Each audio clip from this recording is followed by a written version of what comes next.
Hello everyone. तो हमारा जो टॉपिक चल रहा था वो है सीक्वेंशियल लॉजिक सर्किट, और ये आपका एक चैप्टर है सीक्वेंशियल लॉजिक सर्किट।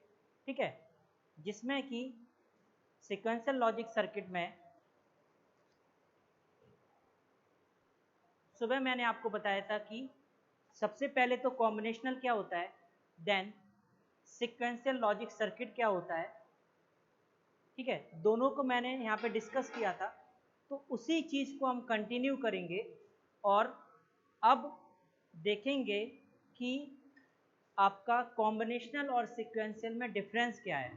ठीक है, तो अभी मैंने जो डिस्कस किया था वो था कि सीक्वेंशियल लॉजिक सर्किट क्या होता है। अब उसके आगे चलते हैं हम कि कॉम्बिनेशनल और सीक्वेंशियल में डिफरेंस। तो डिफरेंस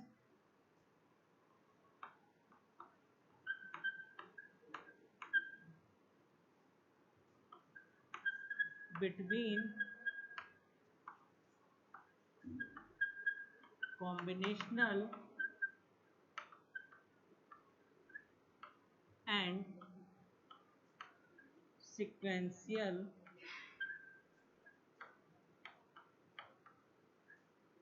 circuit।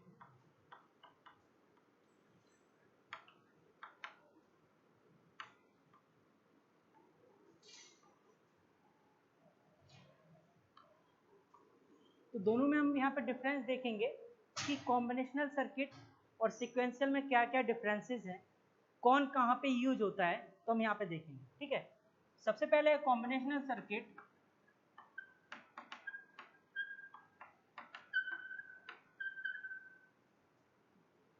और दूसरा है सीक्वेंशियल सर्किट।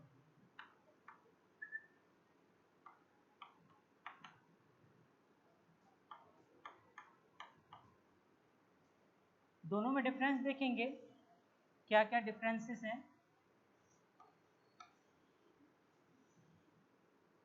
ठीक, जैसे कि मैंने आपको बताया था, सबसे पहले कॉम्बिनेशनल की डेफिनेशन क्या है। कॉम्बिनेशनल सर्किट क्या होता है कि output depends upon only on the present input value, यानी आउटपुट किस पे डिपेंड करता है, सिर्फ प्रेजेंट इनपुट वैल्यू पे। जबकि सीक्वेंशियल लॉजिक सर्किट क्या होता है, output depends not only on the present input but also on the past output या प्रेजेंट स्टेट। ठीक है, तो पहला डिफरेंस क्या है कि the output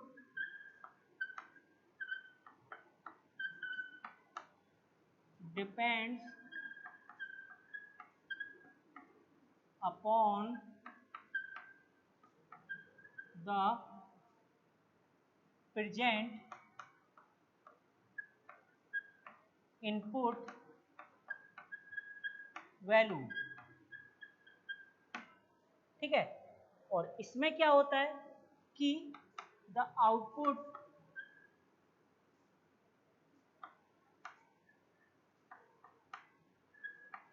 not only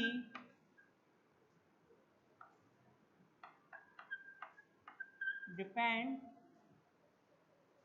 so the output not only depends upon the present input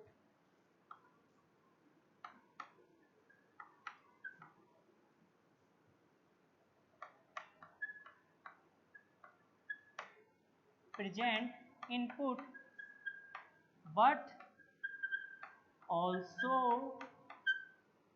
on the past output।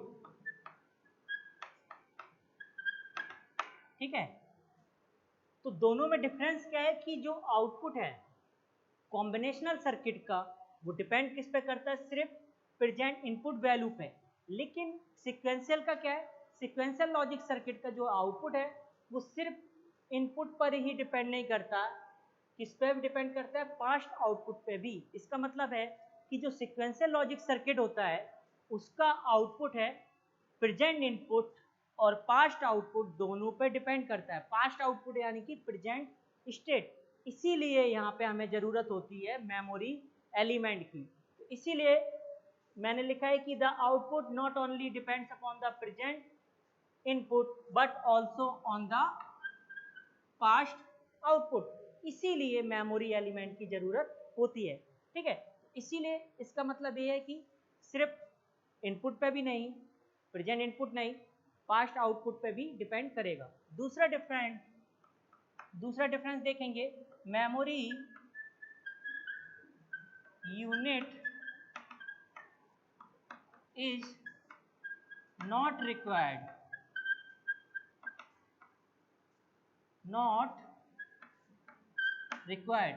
और memory unit is required।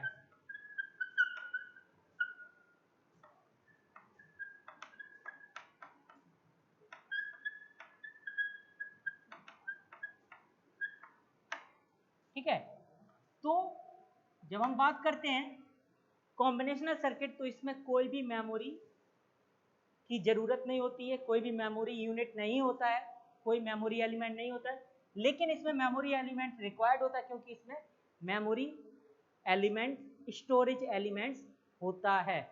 इसीलिए हम लोग बोलते हैं कि कॉम्बिनेशनल सर्किट में कोई भी मेमोरी की ज़रूरत नहीं है, लेकिन सिक्वेंशियल में क्या है, मेमोरी यूनिट की ज़रूरत है। ठीक है, थर्ड जो है पॉइंट वो क्या है, वो आपका है ये वाला जो कॉम्बिनेशनल सर्किट है, these circuits are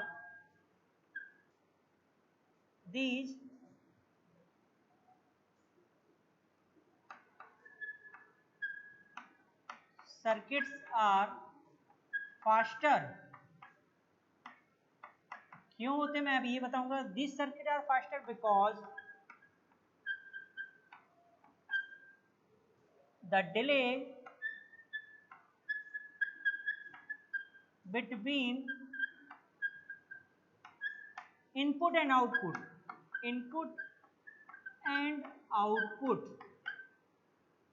due to propagation delay। किसकी वजह से होता है, propagation delay of logic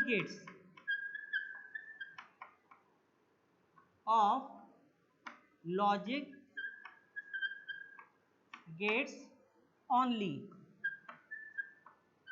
ठीक है, और ये क्या होते हैं, these circuits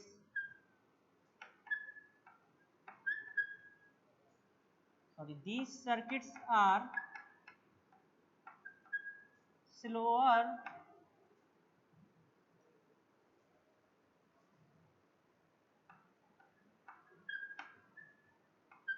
than combinational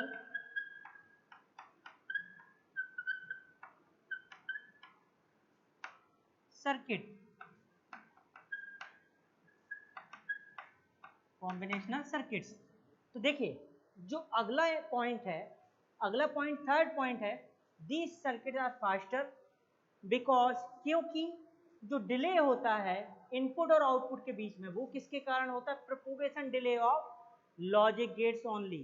तो यहाँ पे ये सर्किट फास्टर इसलिए होते हैं कॉम्बिनेशनल सर्किट, क्योंकि यहाँ पे जो डिले हो रहा है इनपुट और आउटपुट के बीच में, वो किसके कारण हो रहा है, propagation delay of logic gates only.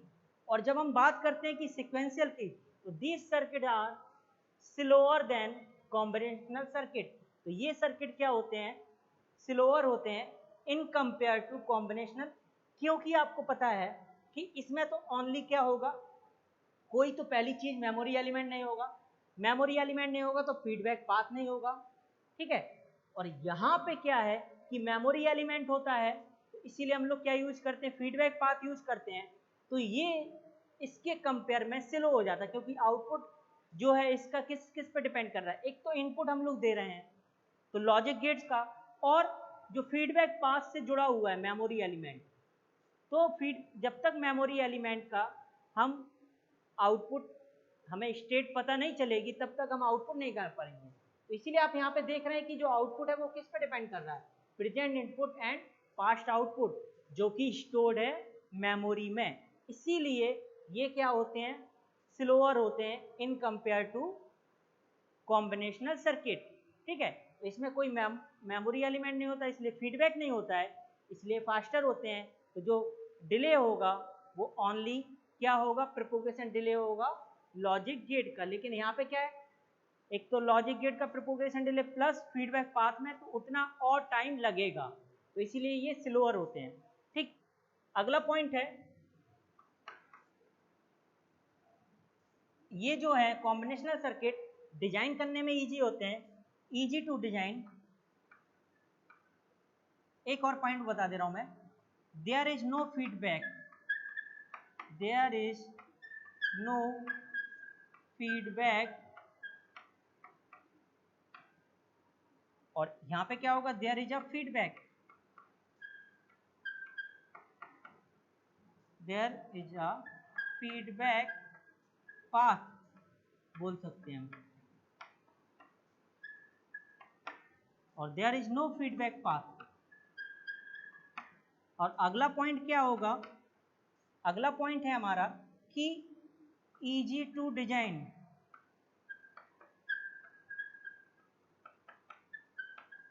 और इसमें क्या होगा, हार्डर टू डिजाइन। ठीक है, तो sequential circuit harder to design compare to comparatively या कॉम्बिनेशनल सर्किट। तो sequential circuit harder to design compare to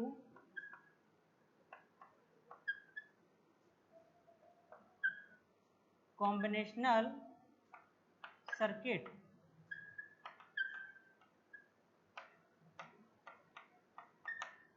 ठीक है, तो यहाँ पे मैंने डिफरेंसेस बताया है, काफी इंपॉर्टेंट ये डिफरेंसेस हैं। ठीक है, सबसे पहला डिफरेंस मैं फिर से रिपीट कर दे रहा हूँ, output depends upon the present input value. Output किस पे डिपेंड करेगा, ओनली प्रेजेंट इनपुट वैल्यू पे। इसमें क्या होगा, output not only depends upon the present input but also on the past output, यानी कि प्रेजेंट इनपुट और पास्ट आउटपुट पे दोनों पे डिपेंड करेगा। अगला डिफरेंस है, memory unit is not required, इसमें कोई भी मेमोरी यूनिट की जरूरत नहीं होती है। इसमें क्या है, मेमोरी यूनिट इज रिक्वायर्ड। ठीक है, इसमें मेमोरी यूनिट होता है, जैसे कि मैंने आपको दिखाया था ब्लॉक डायग्राम में। These circuits are faster because delay between input and output due to propagation delay of logic gates only. इसमें क्या है, तो मैंने यहां पे बताया है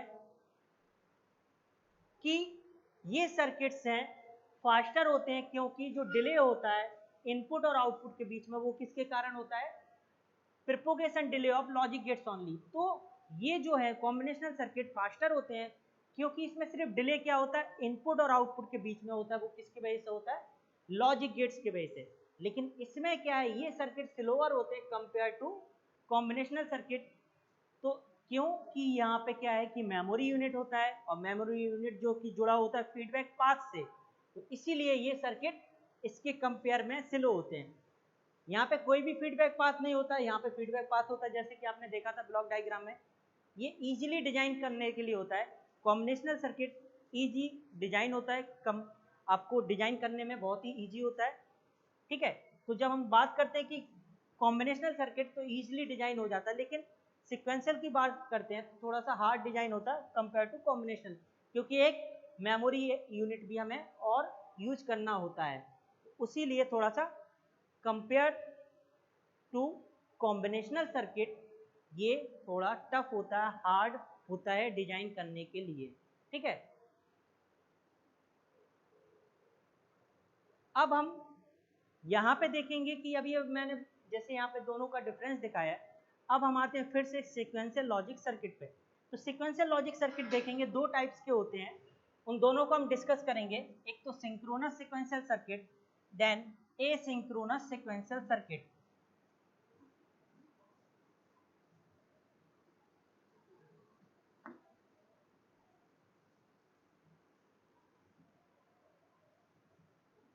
तो सीक्वेंशियल लॉजिक सर्किट दो टाइप्स के होते हैं,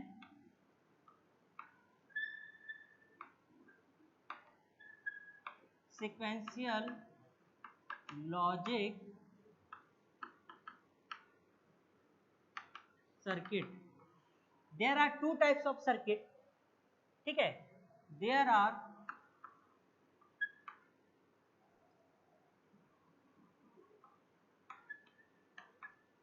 to types of circuits. Number one,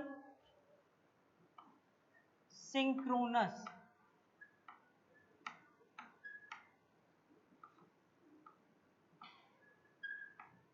और दूसरा एसिंक्रोनस.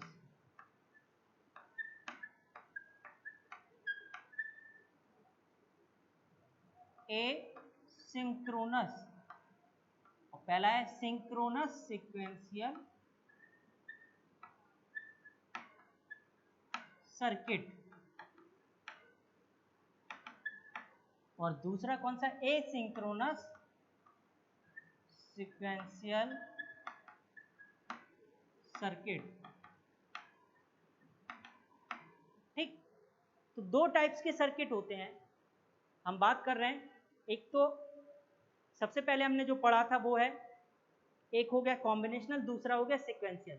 तो कॉम्बिनेशनल वाला जो पार्ट है हमारा खत्म हो चुका है वो प्रीवियस चैप्टर में. जो अगला चैप्टर हमारा चल रहा है वो सीक्वेंशियल लॉजिक सर्किट है, यानी सीक्वेंशियल सर्किट. और सीक्वेंशियल सर्किट जो है आपके अगेन दो टाइप्स के होते हैं, एक सिंक्रोनस सीक्वेंशियल सर्किट और दूसरा है एसिंक्रोनस सीक्वेंशियल सर्किट. अब देखिए सिंक्रोनस सीक्वेंशियल सर्किट होता क्या है. सिंक्रोनस सीक्वेंशियल सर्किट होता है आपका, सिंक्रोनस का मतलब है कि ये एक सिस्टम होता है जिसके बिहेवियर को, दिस इज अ सिस्टम जिसके बिहेवियर को हम क्या डिफाइन कर सकते हैं. ठीक, डिफाइन कर सकते हैं जैसे कि एक सिग्नल है, सिग्नल क्या होगा, only discrete instant of time पे होगा. मतलब सिग्नल जो है डिस्क्रीट इंस्टेंट ऑफ टाइम का मीनिंग क्या है, यानी कि जो इनपुट सिग्नल है वो मेमोरी एलिमेंट को सिर्फ अफेक्ट करेगा डिस्क्रीट इंस्टेंट ऑफ टाइम पे. तो जो सिग्नल है, इनपुट सिग्नल, वो मेमोरी एलिमेंट को अफेक्ट कहाँ पे करेगा, only discrete instant of time पे. ये पहला डेफिनेशन है. तो सिंक्रोनस सीक्वेंशियल सर्किट का मतलब क्या है कि सिंक्रोनस सीक्वेंशियल सर्किट वो होता है जिसमें कि मेन चीज क्या है कि जो सिग्नल है वो मेमोरी एलिमेंट को अफेक्ट करेगा only discrete instant of time पे. यानी वो मेमोरी एलिमेंट को अफेक्ट कर सकता है सिर्फ डिस्क्रीट इंस्टेंट ऑफ टाइम, यानी एक पर्टिकुलर इंस्टेंट ऑफ टाइम पे. ठीक है, इसलिए इसको क्लॉक्ड सीक्वेंशियल सर्किट भी बोलते हैं, also known as clocked sequential circuit. ठीक है, clocked sequential circuit,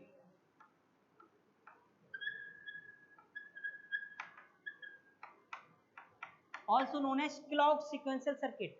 clock sequential circuit क्यों बोल रहे हैं, क्लॉक सीक्वेंशियल सर्किट इसलिए बोलते हैं क्योंकि जब सिंक्रोनस की बात आती है तो सिंक्रोनस सीक्वेंशियल सर्किट का मतलब ये है, इसको डिजाइन करने के लिए हम लोग फ्लिप फ्लॉप यूज करते हैं.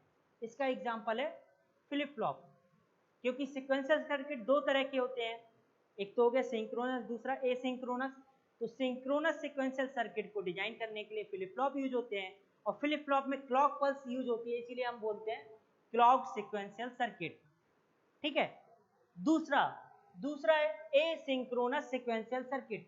एसिंक्रोनस सीक्वेंशियल सर्किट क्या होता है, देखिए एसिंक्रोनस सीक्वेंशियल सर्किट का मतलब है कि ये एक सिस्टम है, जैसे कि हमने बनाया था एक ब्लॉक डायग्राम, वहां पे देखा था कॉम्बिनेशनल सर्किट, मेमोरी एलिमेंट था, इनपुट आउटपुट. तो एक सिस्टम है जिसके बिहेवियर को हम डिफाइन कर सकते हैं कि जो इनपुट सिग्नल है वो क्या है, किसी भी इंस्टेंट ऑफ टाइम पे होगा. Input signal at any instant of time, that means जो इनपुट सिग्नल है वो मेमोरी एलिमेंट को किसी भी इंस्टेंट ऑफ टाइम पे अफेक्ट कर सकता है. एसिंक्रोनस का मतलब क्या है कि जो इनपुट सिग्नल है वो मेमोरी एलिमेंट को किसी भी इंस्टेंट ऑफ टाइम पे अफेक्ट कर सकता है, इसलिए इसको बोलते हैं unclocked flip flop, unclocked sequential circuit, unclocked sequential circuit.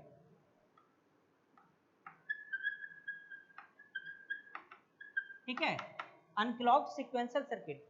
तो ये क्या है, पर्टिकुलर इंस्टेंट या डिस्क्रीट इंस्टेंट ऑफ टाइम पे अफेक्ट करेगा। एसिंक्रोनस क्या है कि ओनली ये कब अफेक्ट करेगा, एनी इंस्टेंट ऑफ टाइम पे। एसिंक्रोनस का मतलब ये है कि किसी भी इंस्टेंट ऑफ टाइम पे ये मेमोरी एलिमेंट को अफेक्ट कर सकता है, और इसको हम बोलते हैं अनक्लॉक्ड सीक्वेंशियल सर्किट। बिकॉज जो एसिंक्रोनस सर्किट हम लोग डिजाइन करते हैं उसमें हम लोग लैच यूज करते हैं या फिर टाइम डिले एलिमेंट्स यूज करते हैं, लैच या टाइम डिले एलिमेंट्स यूज करते हैं, इसीलिए इसको हम बोलते हैं अनक्लॉक्ड सीक्वेंशियल सर्किट। बिकॉज जो लैच होता है उसमें क्लॉक पल्स यूज नहीं होता है।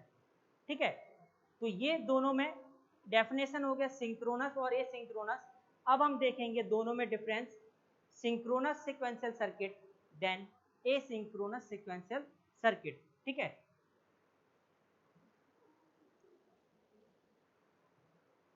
तो अब सीक्वेंशियल लॉजिक सर्किट मैंने जैसे आपको बताया दो टाइप्स के होते हैं, एक सिंक्रोनस हो गया और दूसरा एसिंक्रोनस। अब हम देखेंगे दोनों में डिफरेंस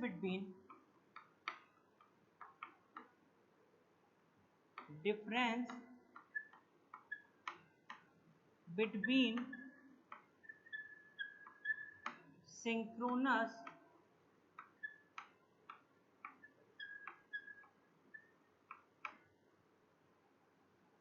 and asynchronous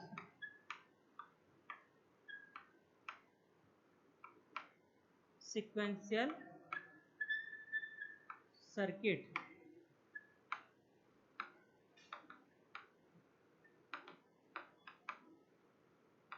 ठीक, तो डिफरेंस है दोनों में, सिंक्रोनस और एसिंक्रोनस में। तो सिंक्रोनस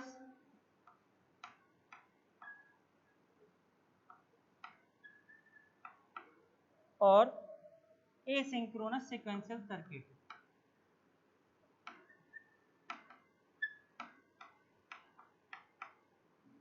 एंड एसिंक्रोनस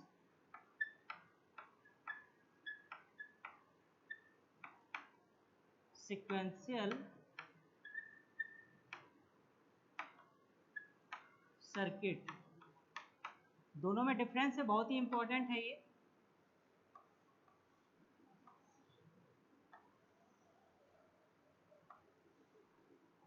ठीक, पहला डिफरेंस देखते हैं हम। पहला डिफरेंस क्या है कि इसमें जो होता है memory elements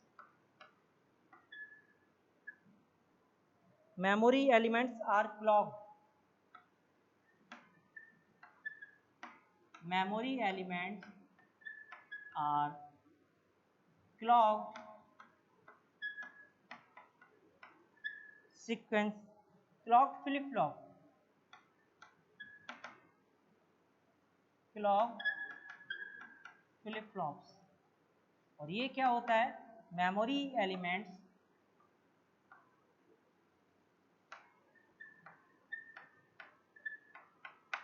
are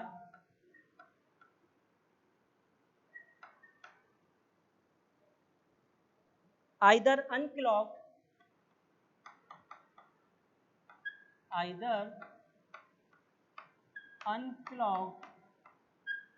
flip-flop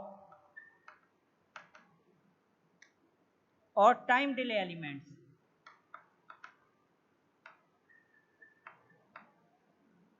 time delay, दूसरा डिफरेंस मैं अभी एक एक करके डिस्कस करता हूं इसको। दूसरा है आपका the change in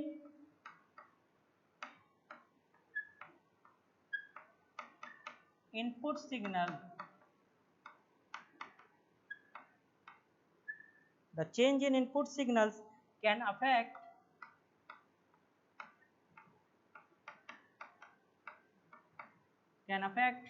memory element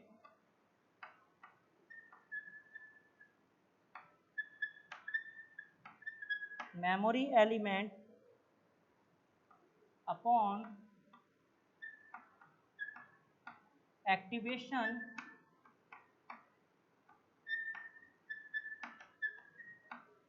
duration of clock signal, clock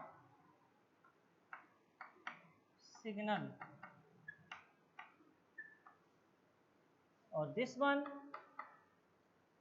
the change in input signal, the change in input signal can affect memory,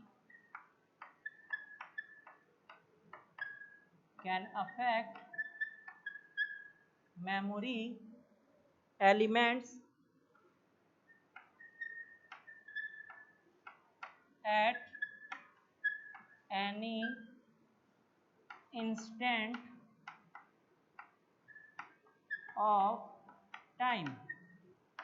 same जो डेफिनेशन से निकल के आ रहा है वही है। अगला जो पॉइंट है, the maximum operating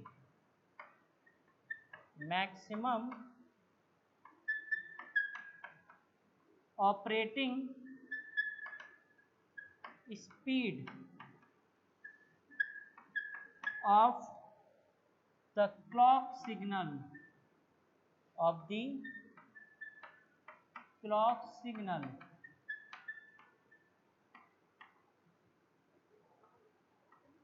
clock signals clock of the clock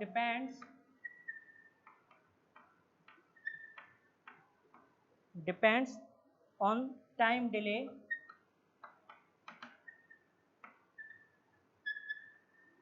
involved,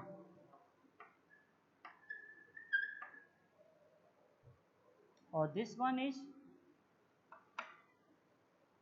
because of the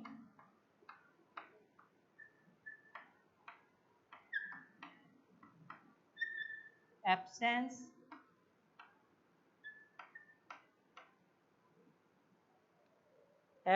of the clock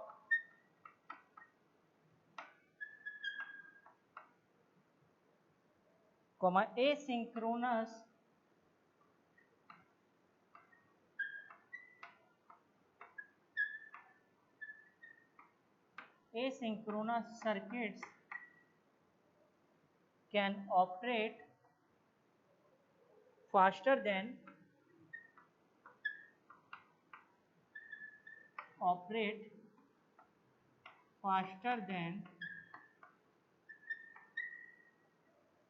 synchronous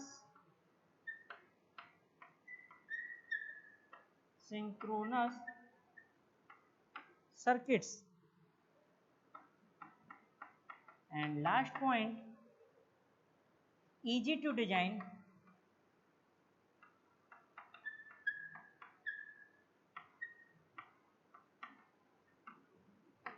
and more difficult to design।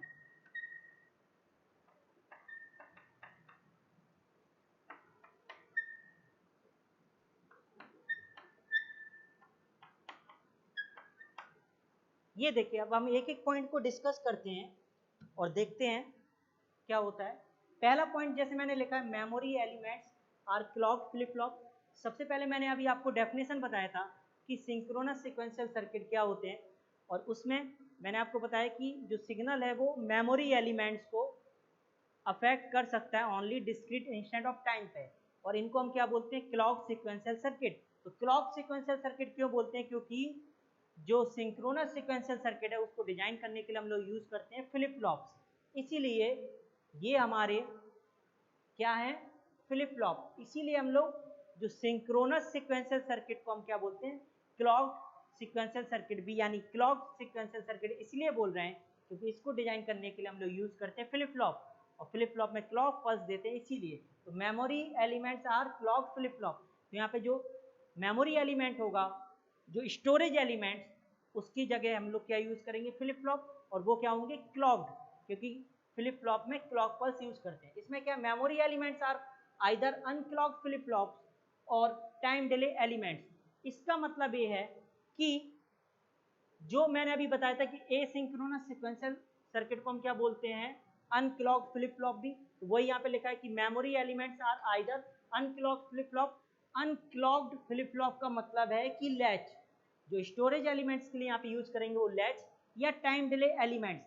Time delay elements simple हम लोग फीडबैक पाथ देखते हैं, तो टाइम डिले एलिमेंट्स यानी कितना हम लोग logic gate का डिले दे रहे हैं, तो वो यूज कर सकते हैं, सिंपल डिले। ठीक है, वायर्स का जो आपका जो डिले होता है, ठीक है। तो यहाँ पे हम लोग बात कर रहे हैं कि क्योंकि जो प्रोपोगेशन डिले होता है ना, तो वो वायर्स का भी होता है, तो उसी को हम बोल रहे हैं टाइम डिले एलिमेंट्स। तो सिंपल हमें एक थोड़ा सा डिले देना है उसके लिए। दूसरा है कि the change in input signal can affect memory elements upon activation of clock signal. तो मैंने यहाँ पे बताया था अभी आपको डेफिनेशन कि सिंक्रोनस सीक्वेंशियल सर्किट क्या होता है, कि ये सिग्नल को अफेक्ट, जो सिग्नल है वो मेमोरी एलिमेंट को अफेक्ट कर सकता है सिर्फ डिस्क्रीट इंस्टेंट ऑफ टाइम पे, एक पर्टिकुलर इंस्टेंट ऑफ टाइम। तो यहाँ पे ये बोल रहा है कि अगर हम इनपुट सिग्नल चेंज करते हैं, सपोज दैट अगर हम इनपुट सिग्नल को चेंज करते हैं और अगर हमने क्लॉक सिग्नल जो है उसको इनेबल ना करके डिसेबल रखा है, तो आप इनपुट चेंज करते रहिए, ये अपनी स्टेट चेंज नहीं करेगा। तो जो मेमोरी एलिमेंट में फ्लिप फ्लॉप होगा वो तभी अपनी स्टेट चेंज करेगा जब क्लॉक सिग्नल को हम क्या करेंगे, इनेबल रखेंगे यानी एक्टिवेट करेंगे। अगर डीएक्टिवेट रखते हैं तो आप इनपुट चेंज करते रहिए, वो अपनी स्टेट चेंज नहीं करेगा। तो ये अपनी स्टेट कब चेंज करेगा, जब हम लोग क्लॉक सिग्नल को एक्टिवेट रखेंगे, इनेबल रखेंगे, और फिर उसमें हम इनपुट चेंज करेंगे, तो वो अपना क्या है, स्टेट को चेंज करेगा। इसमें क्या है, the change in input signal can affect memory elements at any instant of time. इसका मतलब ये है, इसमें पहली चीज तो फ्लिप फ्लॉप नहीं होता है, मेमोरी एलिमेंट्स में जो हम यूज करते हैं स्टोरेज में, वो क्या यूज करते हैं, लैच या टाइम डिले एलिमेंट्स, तो उसमें कोई क्लॉक पल्स नहीं होता है। तो अगर हमने इनपुट चेंज किया है तो तुरंत आउटपुट चेंज हो जाएगा। तो इसमें क्या है कि इनपुट चेंज करने पे, इसीलिए इसको बोलते हैं कि ये मेमोरी एलिमेंट्स को, ठीक है, जो सिग्नल है वो मेमोरी एलिमेंट्स को किसी भी इंस्टेंट ऑफ टाइम पे अफेक्ट करेगा, कर सकता है। तो वही यहाँ पे है कि अगर हमने इनपुट चेंज किया तो तुरंत स्टेट चेंज हो जाएगी। थर्ड पॉइंट क्या है, the maximum operating speed of the clock depends on the time delay involve. तो जो मैक्सिमम ऑपरेटिंग स्पीड होगी क्लॉक की, वो किस पे डिपेंड कर रहा है, टाइम डिले कितना इन्वॉल्व है। क्योंकि यहाँ पे हम लोग यूज कर रहे हैं फ्लिप फ्लॉप, और फ्लिप फ्लॉप में क्लॉक पल्स यूज होता है, इसीलिए ये थोड़ा सा एसिंक्रोनस के कंपैरिजन में स्लो होता है, क्योंकि जब तक हम क्लॉक नहीं देंगे तब तक वो अपनी स्टेट चेंज नहीं करेगा। और अगर हमने एक क्लॉक दे दिया, इनपुट चेंज किया, तो उसने अपनी स्टेट चेंज कर लिया, उसके बाद हम इनपुट चेंज करते रहें, वो अपनी स्टेट चेंज नहीं करेगा, तभी करेगा जब नेक्स्ट क्लॉक अराइव होगी। ठीक है, तो जब तक कि पहले के बाद दूसरी क्लॉक पल्स नहीं आएगी, इनपुट चेंज करते रहेंगे, तो वो अपनी स्टेट चेंज नहीं करेगा। पहले में कर लेगा लेकिन बीच में फिर कहीं नहीं करेगा, फिर जब दूसरी क्लॉक आएगी तब करेगा, इसीलिए ये स्लो होता है। और यहाँ पे क्या है, because of the absence of clock, वही सेम चीज है, क्योंकि यहाँ फ्लिप फ्लॉप नहीं होते हैं, तो फ्लिप फ्लॉप नहीं होते तो यहाँ पे क्लॉक नहीं होगा, तो asynchronous circuits can operate faster than synchronous circuit, इसीलिए ये फास्ट होते हैं। अगला लास्ट पॉइंट है इजी टू डिजाइन, लेकिन सिंक्रोनस क्या है, इजीली डिजाइन हो जाता है, और यहाँ पे ये क्या है, more difficult to design, because time delay involve होता है डिफरेंट पाथ्स में डिफरेंट प्रोपोगेशन डिले। तो डिफरेंट पाथ्स में डिफरेंट प्रोपोगेशन डिले के कारण ये ज़्यादा डिफिकल्ट होता है डिजाइन करने में, ये इजीली होता है। सिंक्रोनस का एग्जांपल हम बात करें तो फ्लिप फ्लॉप्स, ठीक है, फ्लिप फ्लॉप्स, देन क्योंकि हम बात कर रहे हैं सिंक्रोनस सीक्वेंशियल सर्किट, तो इसका एग्जांपल है फ्लिप फ्लॉप हो गए, आपके काउंटर हो गए, रजिस्टर हो गए। एसिंक्रोनस के एग्जांपल है लैच, ठीक है, लैच एसिंक्रोनस का एग्जांपल है। तो दोनों में मैंने डिफरेंस बताया, ये दोनों ही जो है डिफरेंस दोनों में बहुत ही इंपॉर्टेंट है। ठीक है, ये काफ़ी समझने वाली चीज़ है कि कौन स्लो है कौन फास्ट है, कब कौन सा हम यूज़ करते हैं। तो इसीलिए हमें यहाँ पे ये ध्यान रखना होता है कि ये हमारा तभी चेंज होगा जब हम लोग क्लॉक सिग्नल एक्टिवेट करेंगे। तो सिंक्रोनस और एसिंक्रोनस में ये डिफरेंस है। अगर आपको कोई डाउट होता है तो आप पूछ सकते हैं। आई होप दैट आपको समझ में आ गया होगा। कभी आपको किसी भी स्टेप में, किसी भी पॉइंट में अगर प्रॉब्लम हो रही है, कोई पॉइंट समझ में नहीं आ रहा तो आप पूछ सकते हैं। Okay, thank you.